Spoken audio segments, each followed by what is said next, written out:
রূপগঞ্জে private hospital clinic and diagnostic অ্যাসোসিয়েশনের উদ্যোগে বিনামূল্যে চিকিৎসা সেবা অনুষ্ঠিত হয়েছে।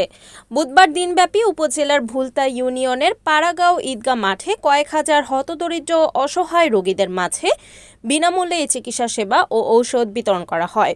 Rupganj private hospital clinic and diagnostic অ্যাসোসিয়েশনের সভাপতি ও নারায়ণগঞ্জ জেলা স্বেচ্ছাসেবক দলের আহ্বায়ক মাহবুবুর রহমান মাহবুবের সভাপতিত্বে উক্ত ফ্রি চিকিৎসা ক্যাম্পে প্রধান অতিথি হিসেবে উপস্থিত ছিলেন নারায়ণগঞ্জ ১ আসনের বিএনপির মনোনীত প্রার্থী মুস্তাফিজুর রহমান ভূঁইয়া দীপু সহ বিএনপি ও এর অঙ্গ সংগঠনের নেতৃবৃন্দ।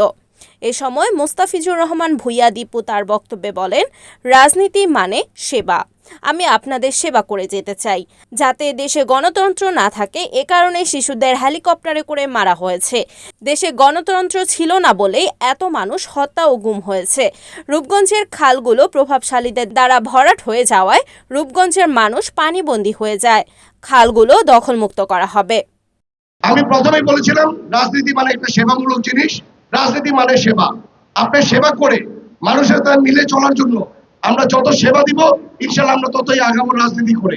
আমি আশা করি যদি আমি নির্বাচিত হই, তাহলে রূপগঞ্জে মাদক মুক্ত, সন্ত্রাস মুক্ত, ইভেন দখলদার মুক্ত, মানুষের যাতে চিকিৎসা ব্যবস্থা যাতে পায়, যাতে শিক্ষার জন্য তারা যাতে সুশিক্ষিত হওয়ার জন্য বাচ্চারা যাতে স্কুলে যেতে পারে, এই ধরনের কাজগুলো আমরা সকলে মিলে করার চেষ্টা করব। রিপোর্ট গোলাম মোস্তফা সাগর, NNTV, রূপগঞ্জ।